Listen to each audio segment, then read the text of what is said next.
जय गुरुदेव, जय माँ गायत्री, सभी को मेरा प्रणाम।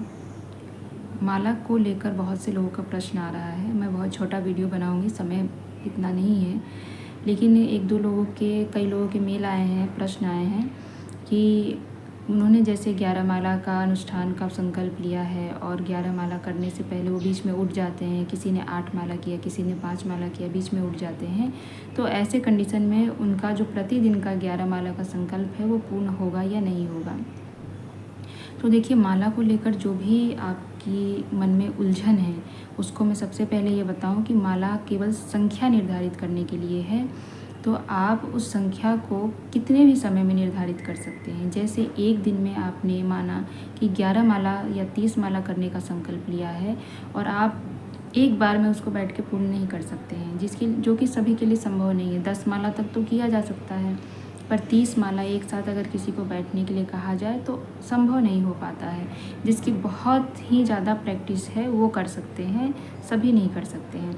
तो वो एक दिन का निर्धारण किया जाता है कि एक दिन में हम इतना संकल्प लिए हैं तो हम एक दिन में इतना करेंगे, और वो भी संकल्प जो होता है वो पूरे 9 दिन का होता है।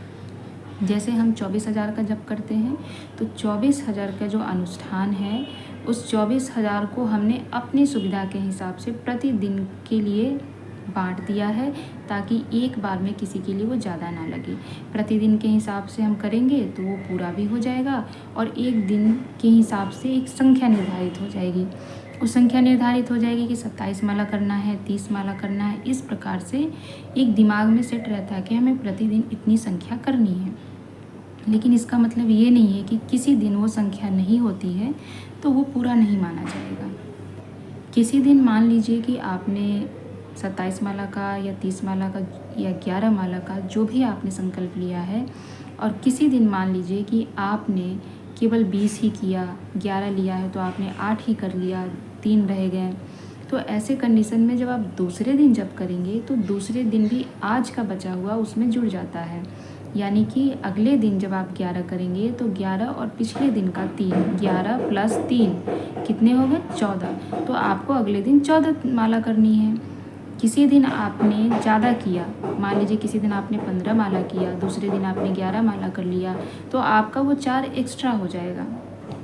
उस 4 को आप कभी भी जोड़ सकते हैं, पूर्ण वाले में जोड़ सकते हैं, यानी 9 दिनों का मिलाकर उसमें जोड़ सकते हैं।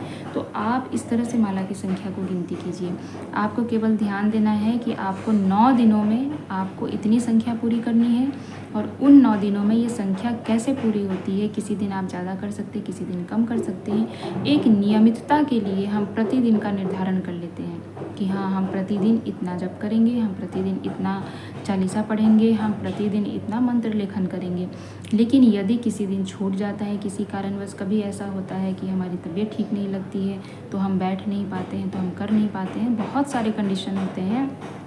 उस कंडीशन में यदि किसी दिन छूट जाता है तो इसका अर्थ ये नहीं है कि उस दिन का पूरा नहीं माना जाएगा। उस दिन का भी पूरा माना जाएगा, और उसके बचे हुए पार्ट को हम अगले दिनों में भी ऐड कर सकते हैं। तो मन में कोई भी असमंजस मत रखिए। पूजा पाठ में इतना ज़्यादा नहीं सोचना चाहिए। पूजा पाठ जो होती है श्रद्धा भक्ति से होती है। आपने 9 दिनों का संकल्प लिया है, इस बात को ध्यान रखिए। 9 दिनों में आपने माता से अनुबंध किया है कि हम 9 दिनों में आपके लिए इतना जप करेंगे, तो आप उसे 9 दिनों में पूरा कर लीजिए। आपको बीच बीच में उठना पड़ता है, आपको बीच में कोई काम आ जाता है, कुछ भी हो सकता है। हम घर में कर रहे हैं, बहुत से लोग जॉब के साथ कर रहे होंगे, बहुत सी घरेलू महिलाएं कर रही हैं, बहुत से लोग हर तरह के कंडीशन में कर रहे हैं। तो अपने कंडीशन को साथ में लेते हुए हमें जप, पूजा, आराधना करनी चाहिए। तो आप ध्यान रखिएगा और आराम से इस पूजा पाठ को कीजिए, और मन में कोई संशय मत रखिए। बहुत अच्छे से इसको कीजिए और इसका पूरा लाभ पाइए। जय गुरुदेव।